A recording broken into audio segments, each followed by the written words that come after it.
I'll follow, no matter how far. If life is a movie, you're the best part. We're going to get started with the book chat. I got my her plan. Hello. We're going to get started in just a moment for the book chat. Thank you all that are joining. I'm going to give it a couple of seconds before I get started. Hey. I'm excited. I like the book this week. I like all the books, but this week I really like this book. All right. Let me turn that off. So, all right, y'all. It is Monday night. It is the book conversation night with me, Mo the writer, Monique. And tonight we are going to be talking about the book In West Mills. And I am kind of geeked because I had been doing audiobooks for the past few books. And this time I just went the old school route. I went to the library and just walked around and found a book that I liked. And so this one that I picked out for this week is In West Mills by De'shawn Charles Winslow. I'm not familiar with this author, so I don't know a lot about him, but this was my first book, and so I chose it for the book discussion tonight. And just a quick note, we'll be doing this every Monday at 9 p.m. Eastern on my IG Lives. I'm still trying to work with my technology so I can get these saved and we can have them available so you can go back and see some of the other books that I reviewed, but anyway, we're going to go ahead and get started. So, In West Mills.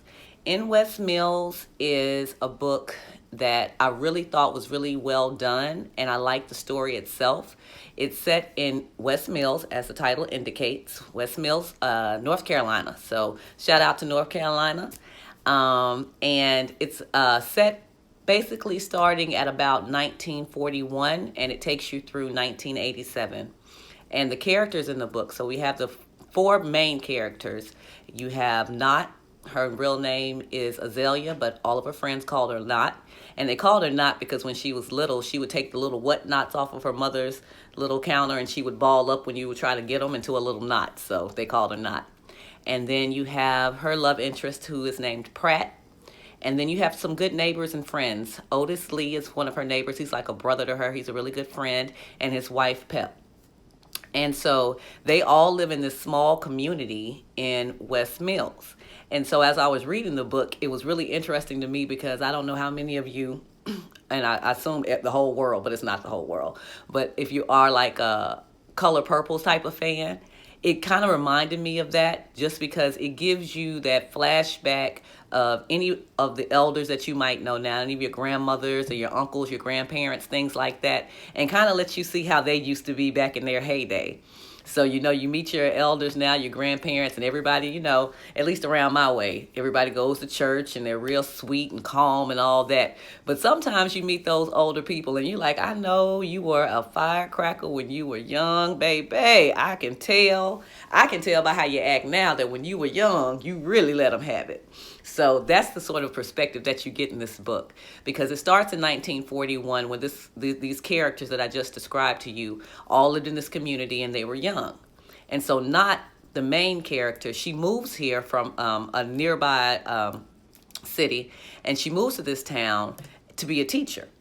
And so, she comes and she loves books. If you follow my post, I posted a quote that Pratt said. He said, sometimes I think she loves them books more than she loves me. And that really resonated with me because, I love books, but she was a book lover. Her father was a dentist in his small town where she was from, and he taught her at a young age to read, and so they always read books. And she liked to read books because it made her think about her father, and it was just that, for book lovers, you like to get into a good book just to kind of have an escape and go into another time and place and just see how somebody else lives. So she loves books. But the one thing about Knott is in this small North Carolina town. But Knott is a firecracker. Knott is about 20. She's single. And she's dating Pratt. And that's kind of like her living boyfriend. But she loves to drink. And she loves to party. So, when you start out in the book, you already see she likes to drink her moonshine. She likes to go to the juke joint. And she likes to get it in. So I say she was like an old school Tatiana. So she was in there doing her thing. And so that's sort of how the book starts out. They start to explain that her and Pratt are kind of having some difficulties with their relationship because he's more of a not drinking, wants to settle down, and he really, really likes her. But he wants her to kind of, settle down. And she's like, look, I teach those kids all day, and I'm going to kick it all night. And if you can't deal with that, you going to have to do something because I'm not stopping one monkey, as they say, is not going to stop my show. So that's why I thought Knott was just from the get-go, from the book's very start. She's a trip. And so quickly you start to see that Pratt just says one day, she keeps kicking him out and letting him back in. And eventually he was like, you know what? I can't deal with this. So like I say, one of her friends, Otis Lee, that lives around the way, he goes over to Otis Lee and he's just like, look, she don't want me. She keeps putting me out. I'm just going to go join the military and go off to the war. Because it was like around the time of World War I or whatever the case may be, World War II. And so he leaves. But, they have a good old time before he leaves. And then, she puts him out the very next morning. Because I'm telling you, Knott wasn't about that life. Knott wanted to kick it. So they kick it. She kicks Pratt out. And, he goes on with his life. And so he leaves West Mills. And so after he leaves, it's crazy because, of course, at that time, women's lib and women's rights really wasn't the thing, and birth control really wasn't a thing. And so, as you would imagine, she finds out she's pregnant. And so once she finds out she's pregnant, Otis Lee and his wife Pepper like, oh, okay, now she gonna get it together. She's gonna stop drinking and partying, and she gonna settle down and, raise this baby. And that's, she's gonna get on straight street. No. Knott wasn't really not about that life. Knott decided that she just wanted to have the baby and give the baby to somebody else to raise. She was just like, I can't do it. That would really just stop my partying. And so, you think about it. Nowadays, there's so many other options of not finding yourself in that situation or what you do when you are in that situation. But like I said, this is a small town. And if you're from a small town, in today's time, you always say, I know in my small town, we would say mama's baby, daddy's maybe. Because you always sometimes have those uncles who really, that's not Big Mama's son, that's her nephew, but he came to live with her. So you start to see how this story is going to tell you how some of those stories come about. And so that's what happens. She tells her friends, Pep and Otis Lee, look, can y'all find somebody? And I can't do this. And they're good friends to her. When you know your friends, even when they do stuff that you don't agree with, you ride. So that's what they do. They're like, okay. So she just holds herself up in the house. She's stopped teaching school. And she says, I got the pox, the chicken pox. So I can't come outside. So she hides her whole pregnancy the whole time. And they find somebody in her town that's a couple that's in need of, a baby that can't have a baby. And they decide to go ahead and take the baby.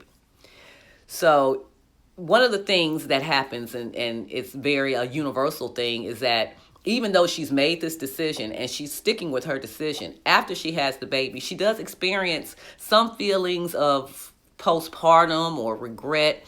But, she's just one of those women that, she's like, look, I know myself.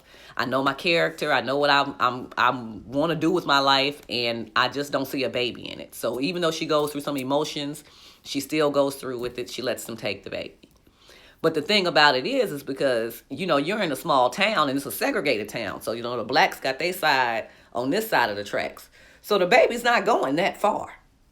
It's not like she's giving the baby away to people that live somewhere else and she's never going to see the baby again. The baby pretty much live across the street. But she lets them take the baby. They're a nice family and, she just lets that be what it is. And so once she gets over her postpartum, she gets back to her drinking. Now, she stops teaching, but she gets back to her drinking. And as far as she can tell, there's only a few people that even know what all happened with her about the baby situation. But one thing I always say is a secret is not a secret if you told anybody besides the Lord.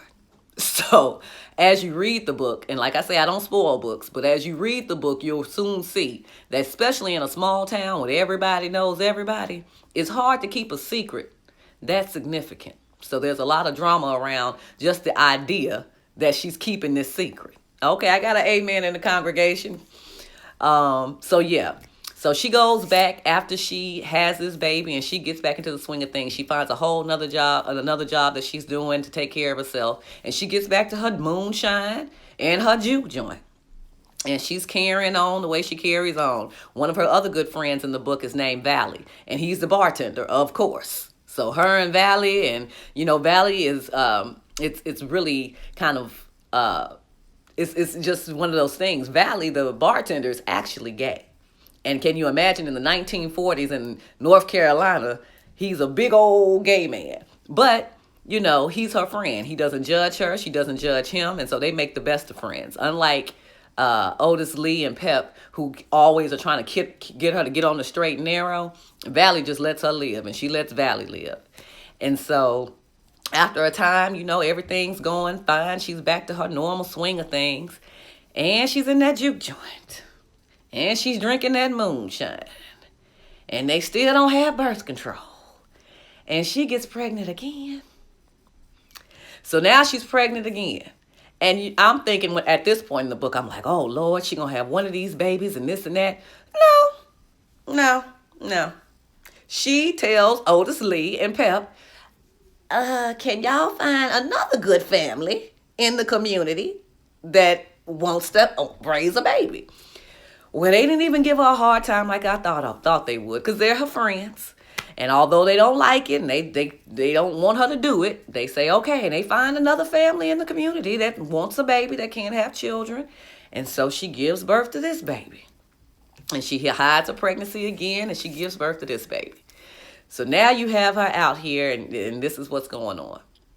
So let me just slide over to Mr. Otis Lee and Pep. So as I was telling you, Otis Lee and Pep, they're married. They have their own son, and they live near her, and they're helpful in every way. Otis Lee considers her like family. He considers her like his sister, and Knott considers him like her brother.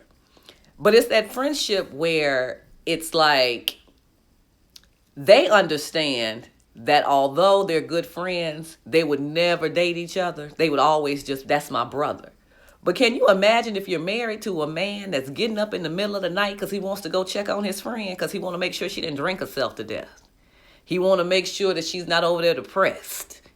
So, there is some subtext that comes about, because although Pep and Otis Lee love each other, anytime a woman is calling your husband up for everything, or he's going to check on her, you're not really, that sister brother stuff gets a little tired after a while.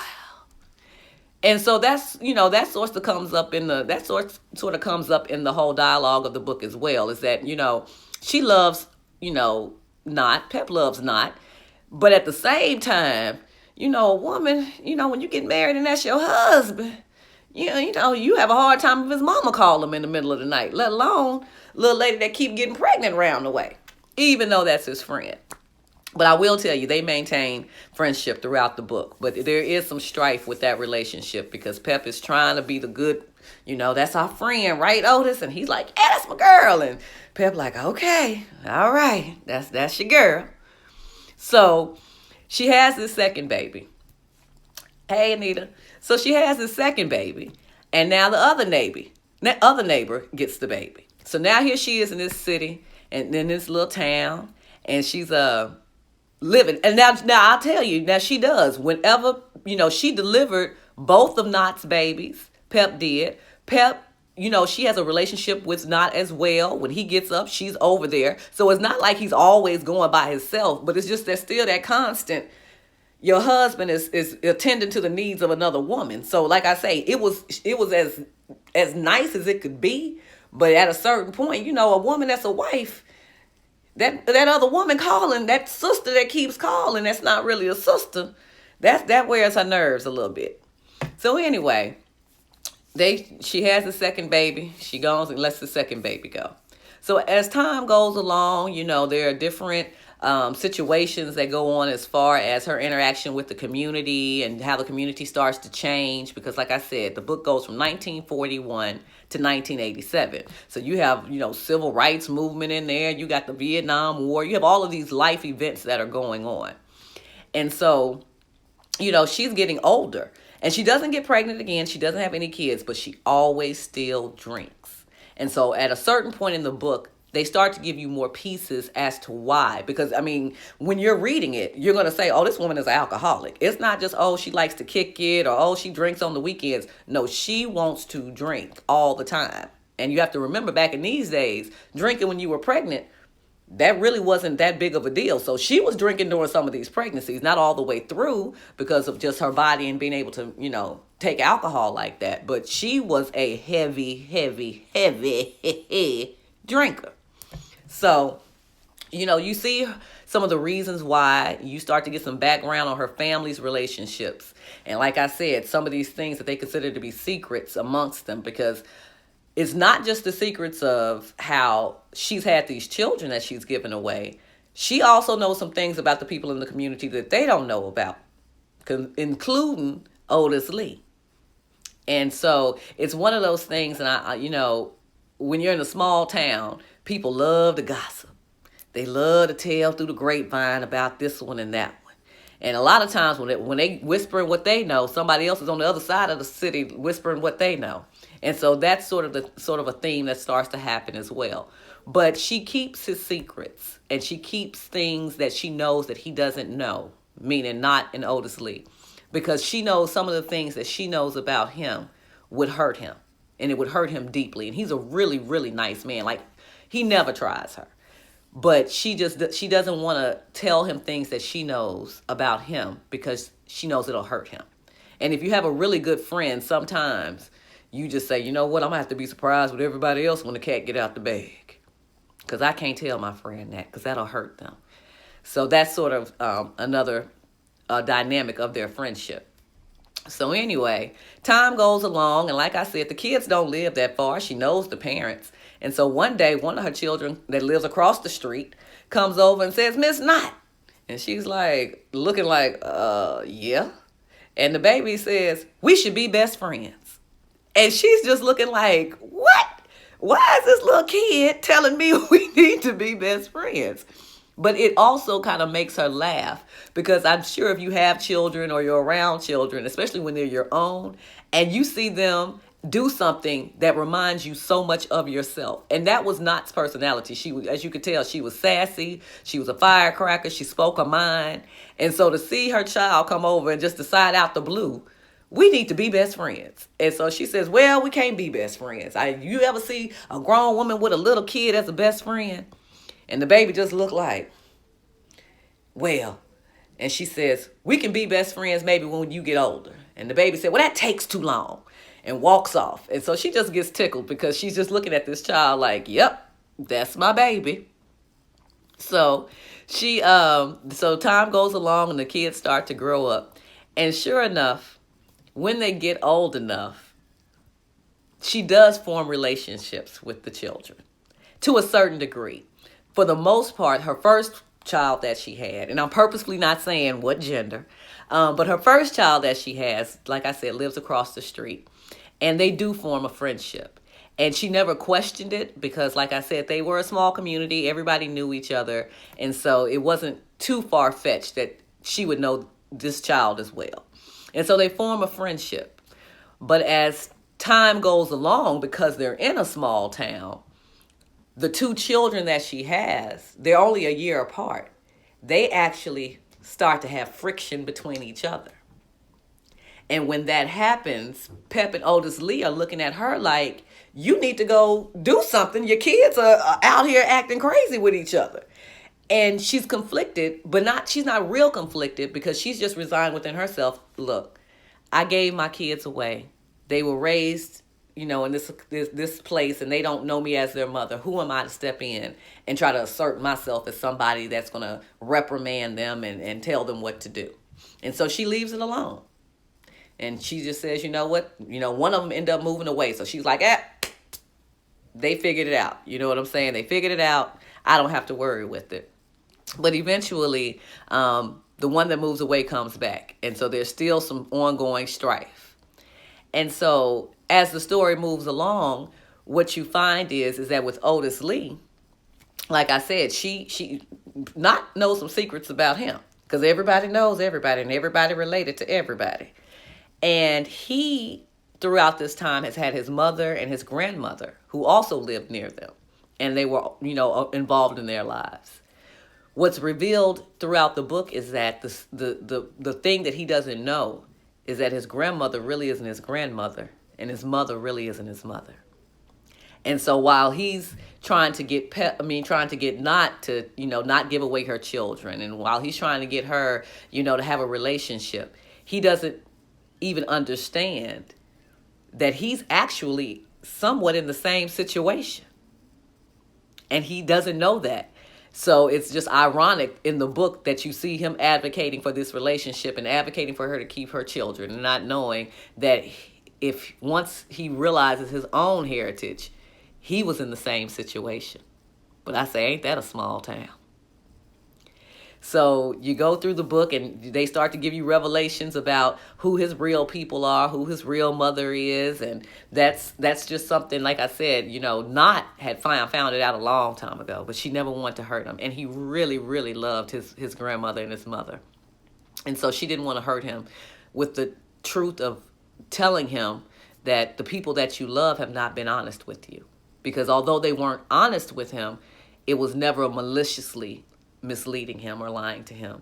Nobody wanted to hurt him with the truth. And so that's one of the things that you'll just watch throughout the book, and you're kind of sitting on the edge like, ooh, is he going to find out? Is he going to find out? But as it goes along, there are points where, like I said, over this 46-year span, that these secrets start to come out. And one thing that I like that the author did is that you know that these secrets are going on. And some of these secrets, who knows. But some of these secrets, you don't know who knows. But stuff starts to leak out, and people start to find out the truth. And it starts to tear some families apart. Some families never speak to each other again behind some of the secrets that come out. And so he draws it along throughout the book. And when you find out who's been running their mouth, baby, I almost hit the floor. Because it's one of those things where you just never see it coming. So I thought that he did a really good job, because he hits you with the secret coming out in maybe chapter 5. And then you spend the rest of the book trying to figure out or think about in the back of your mind who let the cat out the bag. And by the end of the book, everything comes out. And it's crazy. But I'm going to tell you, you got to read the book to get that part. So anyway, getting back to the book. So like I say, the children that she has, they start to have strife. She doesn't want to get in the middle of it. But as life would have it, her and her first child do develop a relationship. And then her first child has children. And so now she has more family than she ever thought she would have. And even though they don't recognize each other as family, she knows who they are to her. So that kind of helps to fill that void. Because, she did all that partying and stuff when she was young and drinking. And she still drinks. But, she's getting older. And at a certain point, even if you want to have that drink, your body is starting to give out on you, and your liver's starting to give out on you, and age is catching up with you. And, once she starts to get to that point, she starts to look around and realize that although she never wanted to be a mother, she did want to have a family. And up until this point, her only family were Pep and Otis Lee. So the fact that she's able to have a relationship with her child is very important to her. And so one of the other things that the book turns around with is that, so she had the first baby, and we know that was by Pratt. Then you have, don't start no mess. Somebody said, wait a minute, that sounds like my story. Wait a minute. So she had the first baby by Pratt, and she knew him well. They had a lot of time together. He played the piano and all of that. And so the second baby she had, that was really more one of them jump off one night stands. They might have known each other for a week, and he was a really good singer, but she didn't really know him that well. And so something about the book too is that the relationships and the children that she has by these two men, the one that she had by Pratt ends up being the one that wants to be close to her and wants to be her friend, whereas the one that she had by the man that she never really knew, she never gets a relationship with that child. That child it has that anger that she would not that it was not an anger, but she was living on the farther end of town, and so she just never had an opportunity for them to have a relationship and see each other, whereas the other child lived right across the street. And so, but as she watches them grow up, the one by Pratt plays the piano, and she's thinking, just like your daddy. And the one that she had by the other guy that she had for the jump off for the week, he was a really good singer. And that child sings the best. Everybody in town wants this child to sing in every choir. And so it's just funny because at a certain point, the church in a small town brings everybody together. So you have one child playing the piano and the other child leading the choir. And so it's just so funny because when you're in that small town, you really can't get too far away. And so in that way, she's still able to see the lives and be involved in the lives of these children that she had. But by the end of it all, they get older, and the book takes you through, like I said, from the 40s all the way up through the 50s, 60s, 70s, all the way up to the 80s. And so towards the end, what I will say, and I don't think it's too much of a spoiler, is that she finds out later on in life that when her children were younger, somebody let the cat out the bag. And so they actually did know that she was their mother for a very long time. And she didn't know that they knew. And it was just very interesting to me because, when you think about it, you would think that there would be some sort of explosion of emotion and explosion of, dialogue when they find out, oh, you're the lady that gave me away and all this type of drama and stuff. But the author in this book, and I think it might have been true even to the time, because like I said, for all intents and purposes, she was a drunk her whole life. And everybody knew she was a drunk her whole life.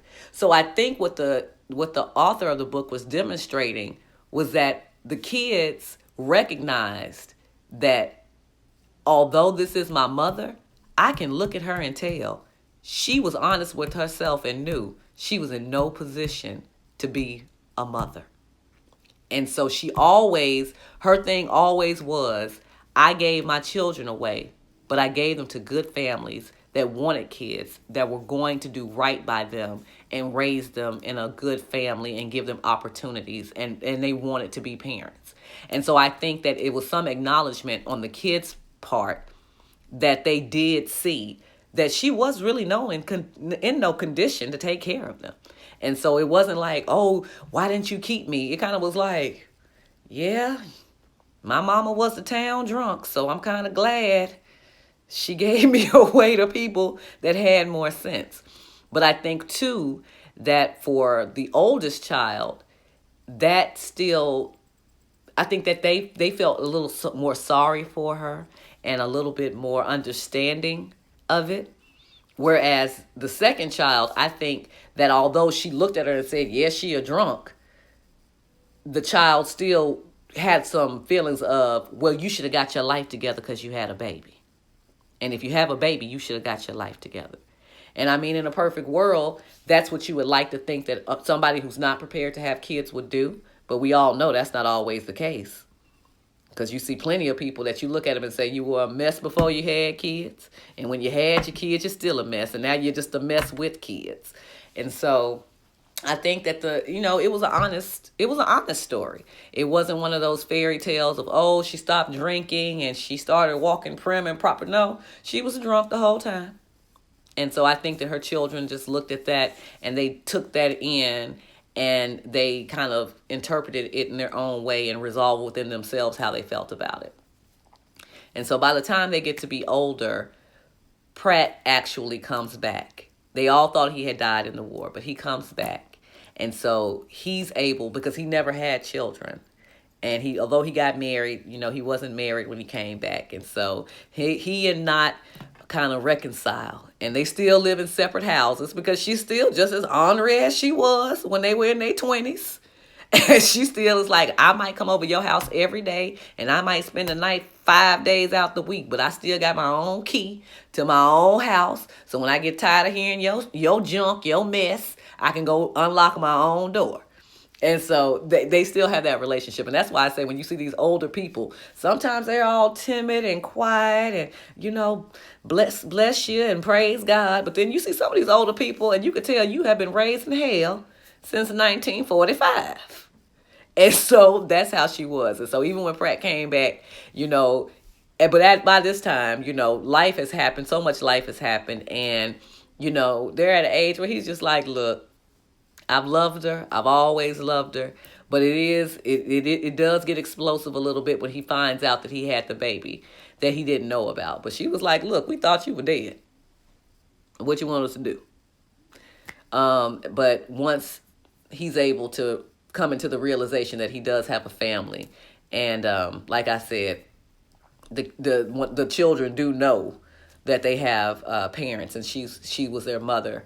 Then for that child, then it kind of brings their whole family together. And so it has some really good moments because it's not just showing you about that community in West Mills. At the time, between the 40s and the 80s, there's the migration of all, the African Americans and black people that moved out to the bigger cities or whatever. So they have reason to go to New York City a few times because there's family members that are in New York City. And so you get to see, who's in New York City. And, during that time, you had a lot of people that would go move north and start passing. So you have some dialogue and some drama with some of the family members who have gone north and they living as white people up north. So when your black brothers and sisters and whoever else comes up north and you living like a white person, that gets a little dicey too. So that was another little piece of the book that it was very interesting just to see how they navigated and explained what was going on. And I will say, although the book did talk about the church because the church is part of, the community, these people really didn't do a whole lot of just that Bible beating church going type of people. He really found some characters who, when they were young, they were doing their thing. So when they go to New York and see some of the family members, some of them family members have brothels. And it's not just one or two. It's like that's what they did. So you have these little country people going up north to go see their family, and their family got a whole house. I'm going to go ahead and say it. They said brothels, but y'all know what that is.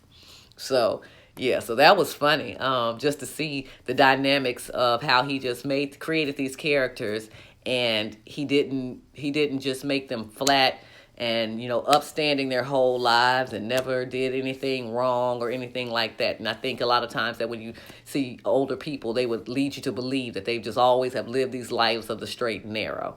But the characters in West Mills, they have texture, they have sass, and you can see, like I think Tony said earlier, she's like, that reminds me of myself, because that's the kind of characters that he gives you. He gives you characters where you're just like, I know everybody back then wasn't going to church every day. And so it's just fun to watch the way that they talk and how they carry on. And like I said, if you watch The Color Purple, any of the Suge Avery and juke joints, all of that, when I was reading the book, that was sort of the mindset that I had when I watched it.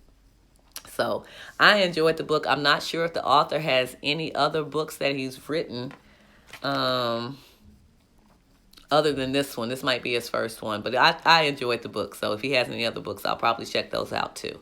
So that was in West Mills. And I told y'all I was going to get better. We're going to keep it down to a less 30 minutes or less. So that was in West Mills.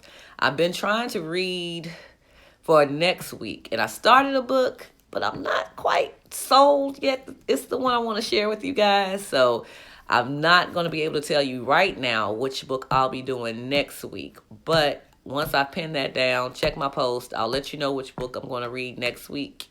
And if you have any books that you've been thinking about, give me a shout and I might pick them up. There are a couple that I have on my list right now, and I'm just going to go through and see which ones I want to do for next week. But I do thank you. And before you go, y'all check out my shirt. Black Books Matter. So I'm trying to beef up my black t-shirt game. So yeah. So I thank you guys for checking it out this week, and I will see you next week. And find a good book to read. Tell me about it. Tell me on one of my posts. I think I ask you guys at least once a week, what are you reading? So just let me know. But thank you, and I'm going to try to see if I can save this video. We'll see. Fingers crossed. Talk to you next week. Y'all have a good one.